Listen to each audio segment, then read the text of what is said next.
welcome to the first podcast of Dawson Football, the Football Diaries. I'm joined by a friend of mine from overseas in Texas. Dan, welcome. Thank you very much for having me. Thank you for coming on. So we'll start with why you're overseas. Yeah. Because as you can tell by the accent, you're definitely not from there. No. What are you up to?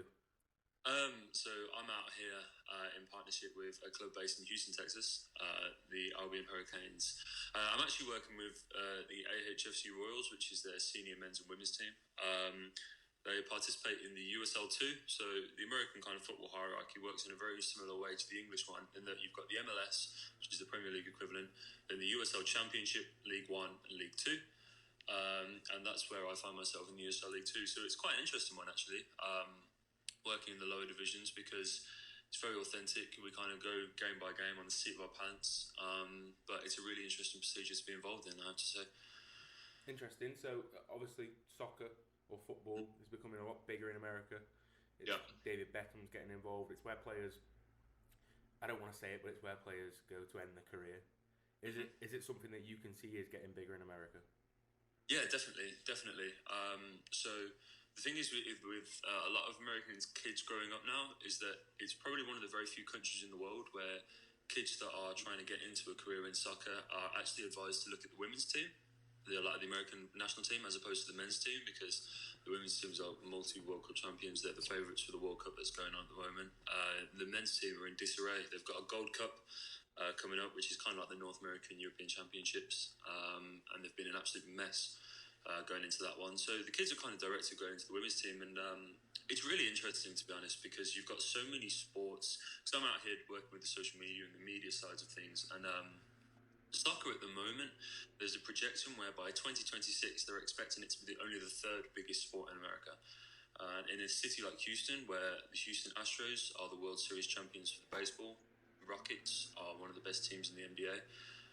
Trying to work your way into that kind of field as a small soccer team is quite difficult, but the kids here are the first generation of kids that are growing up watching soccer. So most of the kids that come before it have grown up playing baseball, playing basketball, and it's only really when they've come of age and are able to choose their own hobbies and stuff that they've picked up soccer. But now kids are growing up watching soccer, and you can definitely see that. I've been really impressed by the standard of the academy and of the club that I've been working at, and from what I've seen, the facilities are what's lacking, and from what I've experienced so far, the standard of officiating in games is also lacking, but America have all the resources to become a superpower, so I think it's definitely on its way. Being a championship fan, it's poor officiating, something you've got to be used to. Yes. Talking of the championship, we'll talk about your club. I don't really want to, because it gives me great pain. But Aston Villa have been promoted to the Premier League. Yep. You're back in the Billy Big time. Mm-hmm. Just set out for me. Yep. The start of the season, just gone. Yeah. Steve Bruce was still in charge. Yep. You were a poor team. Yeah. How has it gone from that to you winning the playoff final? I've been supporting Villa ever since I was able to walk, and this has been the craziest season that I've ever had as Villa manager. So if you start off with Bruce in charge, then you had all the kind of trauma, I suppose, that went with that. Then you had the cabbage incident and his sacking. Then everyone put Henri. Then we had some crazy results like the 5-5 with Forest. Some ridiculous games. We got Grealish being punched by a Birmingham fan. 2 wins in the derby. Dean come in 10 games in a row. It's been crazy. I remember speaking to you after we withdrew with Stoke at the Bet365. Yeah. That was the game before Jack Grealish came back from injury. We then beat Derby 4-0 at home. We then won 10 of our 11 games into the end of the season, putting us into the playoffs. Penalty shootout against the Baggies, playoff final win against Derby, and here we are. It's been crazy. The playoff final, you were in Texas. Yeah. You sat on the sofa of someone you've known for, 2 weeks? Yes. And you cried? In tears, yeah. Absolute I think tears. Yeah, it was. I was an absolute mess, mate. It was. I was really upset that I wasn't there, because I was there against Fulham last season. Yeah. And walking away from Wembley and you can hear the other team and their fans celebrating with the trophy. And you're walking back to the train station or to your car, and that sound is still ringing in your ears. The final whistle and the cheer from the other end, it's horrible. I was gutted for a personal reason that I wasn't there, but I was able to give the ticket to my family and stuff, and they all had a great time. So not too much bothered about that. The most important thing is this summer. The problem with our squad last season was that so much of it was built on loans. Our standout players last season: Axel Tuanzebe, Anwar El Ghazi, Tyrone Mings, Tammy Abraham. Okay. I read a stat somewhere. Tammy Abraham is the first player, I don't know if it's ever, but in a very long time, to score over 20 league goals for you in a season. Yeah, since Andy Gray. That's how long ago it was. That is it. Benteke came close with 19. Yeah. But Tammy Abraham, who isn't a permanent signing, for that to happen and then for him to leave this summer, that you're right, the loan market worked brilliantly for you last season, but you're going up. You're stepping up, and you're not going to have that player to rely on. Absolutely, no. That's the thing. Is Tammy? I think with the problem that Chelsea are facing at the moment with this transfer embargo, Tammy, and I think quite rightly so, to be honest, fancies he sees himself as someone that is capable of staking a claim and playing for Chelsea on a regular basis. I think, especially if they're going to appoint someone like Frank Lampard, who I think is going to be quite focused on the youth that's coming through. Yeah. I think Tammy, not perhaps a regular week in, week out, because we've seen him struggle in the Premier League before with Swansea. But Tammy Abraham, if you play to his strengths, he can do pretty much any role you want him to as a striker, because he's about 6'4". He can hold the ball up. He's fast enough to play on the shoulder, playing behind. He's very good technically. He can do, if you put him in the right system, he can do whatever you want him to. And it's a shame we won't have him in the Premier League, but we've just made our new record signing. £22 million on Wesley Moraes from Belgium. It's a risk, Jack. It's a risk. But who else was a risk? Christian Benteke was a risk. Exactly. I mean, the last time we signed a promising young, tall striker from the Belgian league, it turned out pretty good. He did. So I have trust in our technical director. Picked up Diego Forlan and Sergio Aguero at Atletico Madrid. Yeah. He's worked at Valencia. He hasn't been known for picking out talent. And so I've got faith in him, faith in the board. It's a bit of an obscure one. I think it means that we definitely won't be getting Tammy Abraham, because Wesley is pretty much as close to a like for like as you can probably get in world football at the moment. He's young, tall, strong, physical. And so it's a like for like. You can clearly see the type of striker that Dean Smith is going for. But we only have about 15 members of the first team squad at the moment. At the moment, 3 of whom are goalkeepers.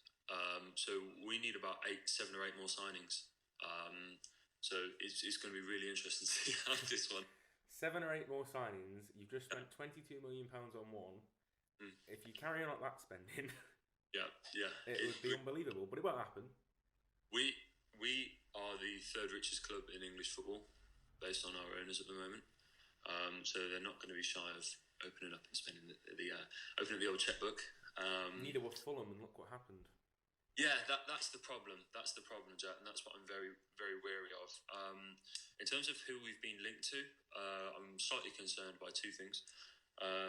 The first one is that we seem to be wanting to build a championship all-star 11. Like Joe Lolly, Jared Bowen, Jack Butland,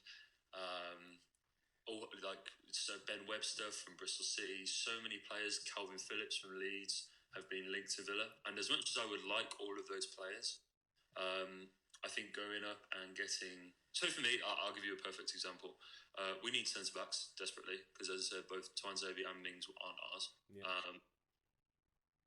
Tuanzebe fancies himself at Manchester United. He thinks he can work his way in there, and with the mess that they're in defensively, again, I think he's got a perfect claim for that. Yeah. Gary Cahill from Chelsea looks to be on his way out. He played for us. He came through at Villa before we sold him to Bolton. John Terry made that switch from Chelsea to Villa and has benefited from it ever since. That's the kind of player that I would like to be going to get. We need experience in that back line if we're going to cope with. Because as much as I like Mings, Tuanzebe, we've signed Courtney House permanently from Wolves in that position. They're all very good players, but they're not experienced enough to go into the Premier League and keep us up. So that's what kind of where. So the kind of carbon copy model that you want to follow is like when we went up, a long time ago, 11 years ago. We came up and we bought some players who weren't experienced in the Premier League, absolutely fine. But the core of our team was Abdoulaye Faye, who had years at Newcastle. We brought in Robert Huth, Dean Whitehead. That's the kind of thing that you need to get. But building this Championship All-Star 11 means that you're also going to have players who are, most of them are quite young, quite hungry, and they've played in the Championship, and for them to step up is maybe what they need to afford, because people have to progress, essentially. And if they have to do it at Villa, they have to do it at Villa. If you make the signings, they're going to be there and make a difference, but it is a risk not having the experience. Yeah, absolutely, mate. Dean Smith has a clear model. He knows the players that he wants, young, hungry, because players that got too comfortable at Premier League level on big wages was what sent us down. You know, the likes of Jolien Lescott, Mika Richards, those kind of players. Mika Richards, who we've only just got off our books, having not played for 2 seasons. There's been a lot of mistakes made financially at Villa. When we won the playoff final, it triggered a clause in Ross McCormack's contract whereby we £20,000 a week. This is the funniest story. Ross McCormack hasn't played for you for what, 18 months? Yeah. I have to be honest, mate. When we signed Ross McCormack and Jonathan Kodjia for £27 million combined, we had a front line of Jordan Ayew, Jonathan Kodjia, and Ross McCormack. And I thought in the Championship we were going to kill it. I thought we were going to bounce back immediately. Ross McCormack has been the worst signing that I. Overweight, heavy drinker, alcoholic, terrible attitude, big wages. It was a car crash, mate. It really was. I don't understand. He performed really well at Leeds. I know, but if you look at how he performed at Leeds and Fulham, he was and still is. I maintain this today, one of the best strikers the Championship's seen. Yeah. I thought that was it, mate. I really did. And he came in. I was quite impressed with his performance in the first kind of half of the season. He was creating. We played him as a 10, not as a 9. And he performed all right there. He was creating more chances than anyone in the league. And then there was an incident where he didn't turn up for training because his gates had broken. And Steve Bruce drove round to his house, climbed over the gates, and went and knocked on his front door and asked him, if I can do it, why can't you? Steve Bruce. Yeah, I know. I know, tell me about it. So we've got to recruit better than that, Jack. We've got Hotter in from Blues. Yeah. Oh, Blues. I know. He's one that has... Villa fans haven't taken to that very well. But he did very well in the Smith at Brentford. We played Brentford a lot of times, obviously, in the Championship, and when he was there, he ripped us up on every occasion. So we're hoping he can replicate that, but we have to recruit wisely, we have to recruit well, sign the players that were here last season, and if we can, on permanence, and then build on the core of the squad. Jack Grealish has to be the hub of this team. If Jack Grealish doesn't perform, Aston Villa won't stay in the Premier League. It's as simple as that. And asking a player as young as Jack Grealish to perform as the centre of a team trying to stay in the Premier League is a big ask. Don't be around that. Yeah. He's no Eden Hazard. No, he's not, mate. He's not. He's very much a player that, you know, has gotten used to bearing the weight of Aston Villa on his shoulders. We had him under Smith. We started well. We beat Derby 3-0 away. We beat Middlesbrough 3-0 away. He got injured. We had a period over Christmas where we dropped to 14th in the league. Last game, as I said, was the 1-1. He then came back from injury. We won 10 games in a row. Yeah. There's no coincidence there. He has the chance. If we didn't go up, he would have gone. He has the chance now to stay at Villa, to make his name, put himself rightfully in the England squad, and really make a name for himself. So it's a massive season for Jack, who is Aston Villa at the moment. Everything that is good about the club comes through him. He is a fantastic player. I am jealous. Talking of Ross McCormack, a signing that reminds me of Ross McCormack at the moment is Benica Phobie, who has disappointed me no end. Really? But we got a new young manager, Nathan Jones. So I'm confident that this time next season we'll replace you in the Premier League, and we'll just cross paths. We talked about Birmingham. Yes. Obviously, we won't talk about too much about them because no one really likes them. What a mess. Yeah. I am a Villa fan through and through. I don't like Birmingham City. But above being a Villa fan, I'm a football fan. Yeah. And I genuinely I feel a lot of pain. I've obviously grown up in Birmingham. I have a lot of friends that are Blues fans. And the way that club is ran is a disgrace for a club of that level. You can say a lot of things about Birmingham City, but they're a championship club. The owners sacking Gary Rowett when they were 7th or 8th in the championship, points away from the playoffs, replacing him with Gianfranco Zola, who was then replaced by Harry Redknapp. Remember that? I forgot about Redknapp. Then replaced by Gary Monk, who I don't think is the greatest manager in the world, but if you're Birmingham City, you can't really get much better at this moment in time. He's done a lot with a very small budget. The club is a joke at this moment. I do feel for Birmingham City fans because any club who has played Premier League football, I saw a poll on Twitter the other day. It was run by Bet365. They're odds on favourite to get relegated this season. One of the favourites to finish bottom. And whoever comes in to replace Gary Monk, has got a huge job on their hands. And I genuinely do think they'll be playing League One football next season. Well, I read a statement. I've got it. The club can confirm the football management team in place for the start of the new campaign. Pep Clotet will be Blues caretaker head coach, but the club are not actively seeking an alternative permanent head coach. How can someone be a caretaker, but the club aren't actively looking to put someone else in the role?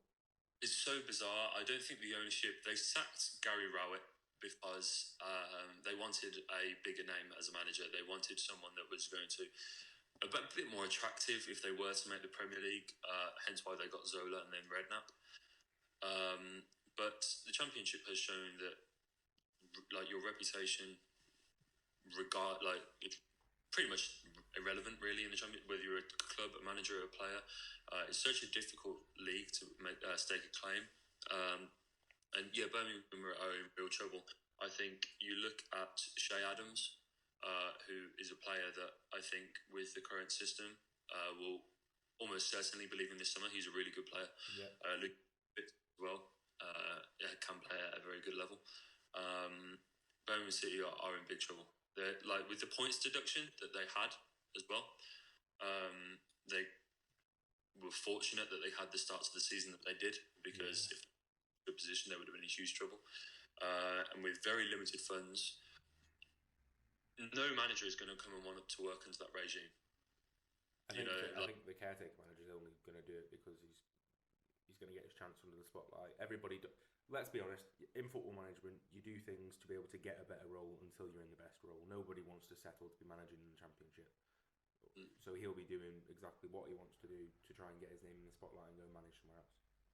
I think what goes around comes around, mate. And as I said, I mentioned it earlier, when I saw that fan run on and punch Jack Grealish in the derby, I've never been so stunned by anything. I've never seen anything on football which like that before. I was there. I don't remember the next 5 or 10 minutes of the game after that. I was astounded. I could not believe what I'd seen. And the Blues fans hailed him as a hero. They took banners to the next game with his face on. They all wore masks of his face on the next away day. Sympathy-wise, I don't have very much, to be honest with you. But you just, as I said, mate, I'm a football fan before anything else, and I'm not deluded enough to kind of laugh because, mate, we were in administration last summer. Yeah. We were facing a long time in the Championship. Jack Grealish was set to leave, and I can't laugh at other clubs in poor financial situations because it could so easily have been us. What a difference 12 months can make. Absolutely. So, I know that you're a big believer and a big fan of Italian football. Yes. If I wanted to know something about Italian football, essentially, I'd just come and see you.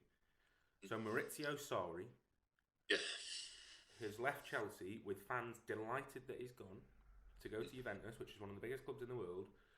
But what I don't understand is how fans can be delighted for him to go when he's won the Europa League, went toe-to-toe with Man City in the final of the League Cup, with the Kepa incident. He is a great manager. Yeah. How well is he going to do at Juventus? I think it was a very interesting appointment because Juventus, I don't think there is a club, apart from maybe Real Madrid, that is so obsessed with its own brand and identity as Juventus is. And so for me, when Allegri announced that he was leaving, them appointing Sarri, who is, with no disrespect to Maurizio Sarri, an overweight 60-year-old chain-smoking manager. When you look at the managers that have had preceding him, Allegri, Conte, we all know that they're very very sharp. Yeah, it didn't really make much sense for me. His style of football is one that's going to take time to implement. Chelsea fans saw that. Like, you can't expect someone who... So from a tactical standpoint, Sarri is so known for his intelligence and his attention to detail on the training pitch. We see that in his set pieces. He's so meticulous in his game planning. He's got his set back four, a high defensive line, the offside trap. These tactics that he employs take so long to engage and put into practice. You can't do it in a season. I remember, as were you, Pep Guardiola losing 4-0 at Goodison. Yeah. In the first season. Look what you have to give managers like that more than a season. I hope that Sarri goes and wins the Champions League. I really do. I hope that he has every success at Juventus because he's come to Chelsea, been mistreated by the fans for the whole season, enhanced his reputation and gone and got himself one of, if not, I would go as far as saying the biggest job in football going at this moment in time. Yeah. So all credit to him. I think he had a very good season. They absolutely annihilated Arsenal in the Europa League final. Yeah. He's a really good manager. The problem is with Maurizio Sarri is that he hasn't had an esteemed career. So, if you kind of look, the only not even a major honour, to be honest with you, the only honour that he'd won prior to winning the Europa League was the Coppa Italia Serie D, which is a knockout competition for teams in the fourth tier of Italian football, which he won in could win that. Yeah, I genuinely think you could, mate. He won that in 2003. So since then, he's managed Pescara, Arezzo, Avellino, Verona, Perugia, Grosseto, Alessandria, Sorrento, and Empoli before going to Napoli.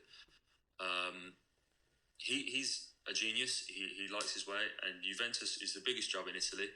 I don't know about you, mate, but those Conte versus Sarri battles in the Juve Inter derby are going to be very exciting next season. That is exciting. It is. Is Sarri going to want Pogba back at Juve? What is going to be very interesting is the future of Jorginho. Yeah.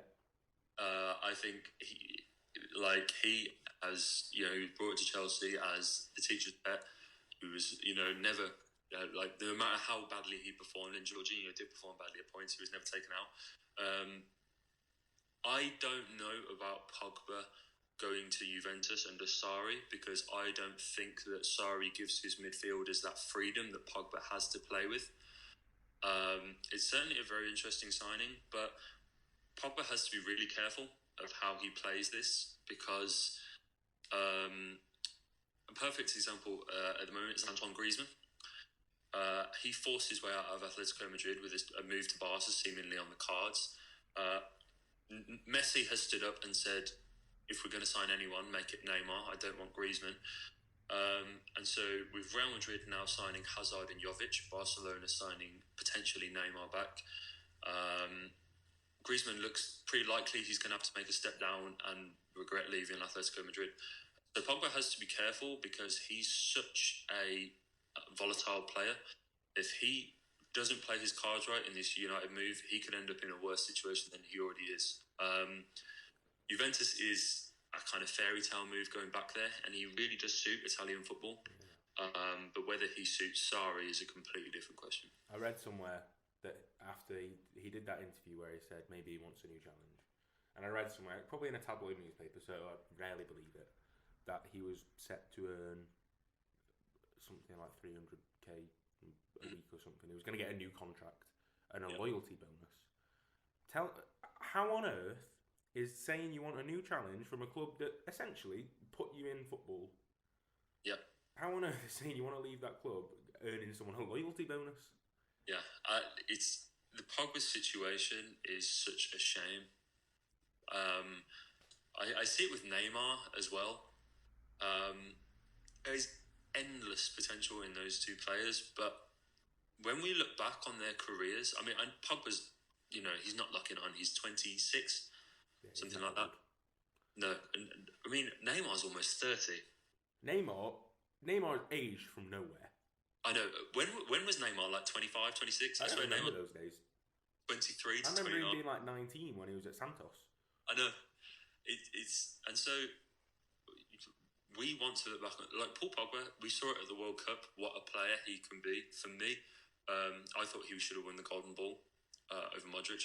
I thought he was incredible. And a player of his capabilities shouldn't have to say this, but he was unlocked next to N'Golo Kante.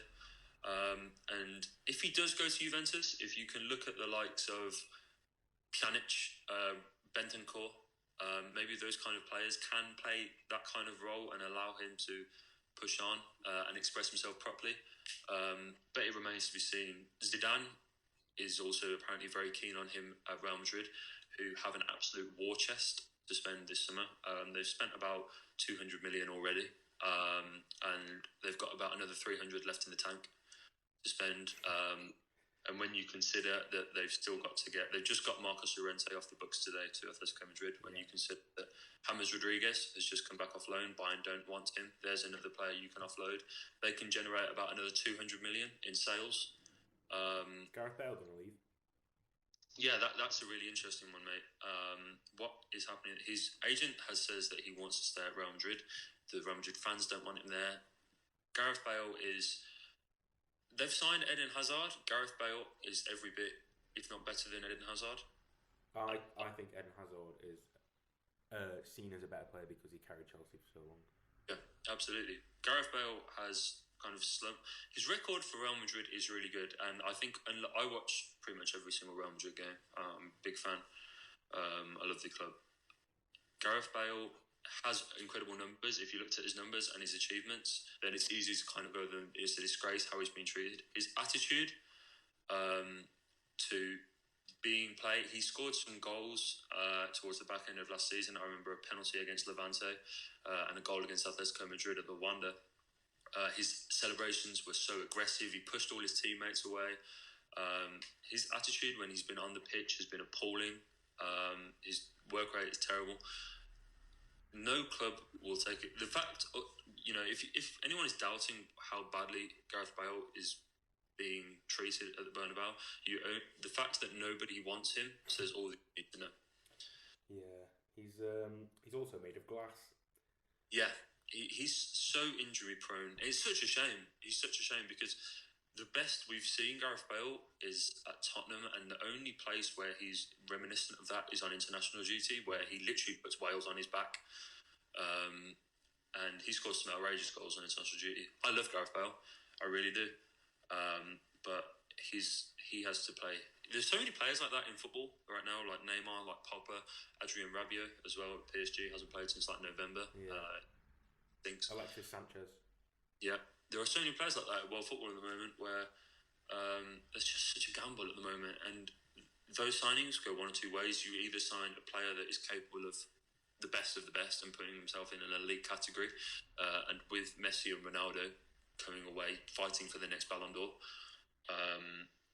But yeah, it's so hard to predict at this moment in time. Apparently he wants to stay, and when you're earning £300,000 living in Madrid, can you blame him, really? Don't really want to leave, do you? So you talk about your love of Gareth Bale. Let's see if he makes it into your world 11. Your all-time 11. Yes. So here we go. I've just got it on my phone now. I'll get it up. There's been players in and out. I'm going with a set 4-4-2. There's, as I said, It's essentially Real Madrid, ex-Aston Villa, ex-1 AC Milan player in this team. So what you're telling me is there's no variety? Yes, basically. In goal, my favourite goalkeeper of all time, the gentleman, Iker Casillas. An incredible goalkeeper, 2 European Championships, World Cups, 3 Champions League titles. In my opinion, the greatest goalkeeper to ever grace the game. And the heart attack was heartbreaking, mate. Yeah, not long ago. So, he makes it in. Across the back, this is an interesting one. At right back, I've moved him over to his old position. So Sergio Ramos is playing right back. Wow. Backs, I've got Olof Mellberg and Martin Larsson. Olof Mellberg is one of the most underrated centre-backs I've ever seen in this country. Aston Villa, so Olof Mellberg and Martin Larsson. Martin Larsson we signed from AC Milan, and Olof Mellberg we sold to Juventus. Those are the days. You haven't mentioned your Champions League title yet, Dan. No, I'm not. I try not to. That's because it upsets me. So, left back, Paolo Maldini. The sexiest football player ever to football. This is some midfield, by the way. We've got David Beckham on the right, Jack Grealish and Zinedine Zidane in the middle. Okay. On the left, Cristiano Ronaldo. And then I was thinking up top, we've got Beckham on the one wing. Those set pieces need to find a tall head. And I was thinking, who's my favourite tall striker of all time? It's a player that we shared, Jack Dawson. John Carew. What a man. Is my number 10. Brilliant. My number 9 is the second Ronaldo on the team sheet, Ronaldo Nazario. Honourable mentions to 4 players that made my original team that I then removed. Dilian Petrov. Yeah. For obvious reasons. Andrea Pirlo, Didier Drogba, and possibly one of the most underrated players ever to play the game, Dimitar Berbatov. Interesting that you've put John Carew in ahead of Didier Drogba. Yes, that it probably is a little bit of Villa bias. Didier Drogba definitely was a better player, but having watched those days of Villa where I will never forget the 2007-08 season. We were 4th until April. And then we were snubbed by Liverpool with 2 games to go, and we finished in the Europa League. What difference that could have made, eh? I don't know. Managed by Jose Mourinho. Jose Mourinho? Yes. Interesting. My favourite manager of all time. Really? Yes. That surprises me. So, it's a very biased team, Dan, I'm not going to lie. But it's your team, so I'm going to let you have it. And then in my next podcast, whoever I speak to next, we'll get them to do a World 11. We'll have a look at it. We'll compare it to yours, and I would imagine it probably won't be as full of many ex-Villa players. No, probably not. Maybe John Carew though. Probably not. So thank you very much, Dan. It's been a pleasure, mate. It's been absolutely fantastic. I've really enjoyed it. It's the first podcast, first guest. Yeah. All I have to say is that we're going to come back again next week, I hope. I'm going to bring another guest on. We're going to do another World 11. We're going to talk all things football. Thank you for listening to the Dawson Football, the Football Diaries. It's been a pleasure.